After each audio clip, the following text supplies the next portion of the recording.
Welcome to Choodle Sketches by Sir Choobie, where faith is learned, understood, and deepened in simple ways. Let's get started. Hello and welcome, everyone. I'm Sir Choobie, and today we're diving into a document that changed the course of modern history, bridged the gap between faith and social justice, and gave the church a prophetic voice in the world of labor and capital. We're talking about Rerum Novarum, the groundbreaking encyclical of Pope Leo XIII. Now you might ask, why is a 19th century papal document still relevant today? Well, in a world still marked by inequality, job insecurity, and the growing tension between wealth and poverty, Rerum Novarum continues to speak with remarkable clarity and moral conviction. So let's explore why this document matters, not just for Catholics, but for all people seeking justice in the world of work.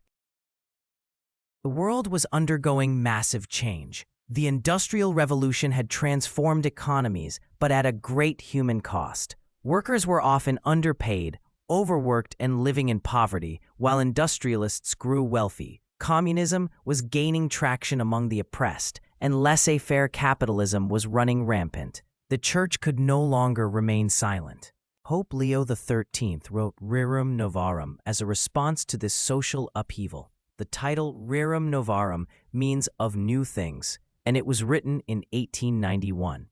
It was addressed to all bishops of the Catholic Church, but its audience was much broader. It was meant for workers, employers, governments, and indeed, all people of goodwill concerned with justice and human dignity. The message? Clear and courageous. Pope Leo affirmed that the Church has a right and duty to speak on social and economic matters. He rejected both unregulated capitalism and socialist collectivism. Instead, he proposed a vision rooted in the dignity of the human person, the sanctity of private property, the rights of workers, and the moral obligations of employers. And now that we understand the context and message of Rerum Novarum, let's take a closer look at the powerful ideas it contains, ideas that continue to shape not just church teaching, but also the global conversation on justice, economics, and human rights. Pope Leo XIII wasn't just writing a critique, he was laying down a moral blueprint. So let's walk through these key themes, one by one. First, the dignity of labor. Work is not just a means of survival. It's part of our human vocation. Labor should never be dehumanizing. Second, just wages. Every worker deserves a wage sufficient to support themselves and their families. Exploitation is a moral evil. Third, the right to private property. Contrary to socialism, the Church defends the right to own property.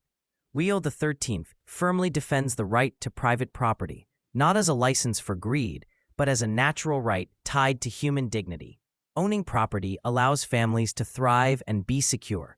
But this right comes with responsibility, to use our goods not just for ourselves, but for the common good. Fourth, the role of the state. The state isn't meant to control everything, but it must step in when justice is threatened, especially to protect the poor and ensure the common good is upheld. Government must not overreach, but must intervene when justice demands it, especially to protect the weak and the poor.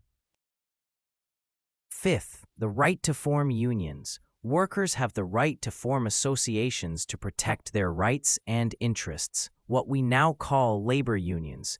Workers have the right to unite in associations to defend their dignity, demand fair treatment, and speak with one voice against injustice.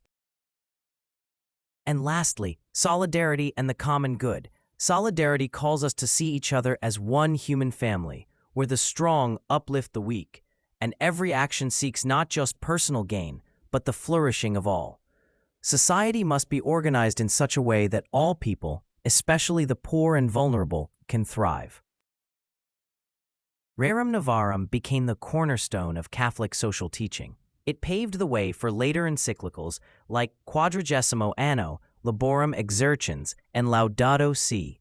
It reminds us, the gospel is not only about personal salvation, it's also about how we live together as a just, compassionate society.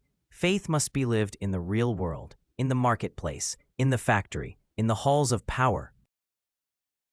Friends, the questions raised in Rerum Novarum about fairness, work, and human dignity are still with us.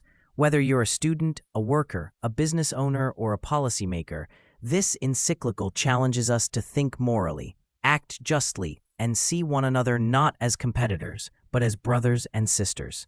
So let's take Pope Leo XIII's Rerum Novarum and its message seriously. And let justice roll on like a river, righteousness like a never-failing stream. This has been Sir Choobie. Until next time, keep seeking truth, loving mercy, and walking humbly with God. God bless you.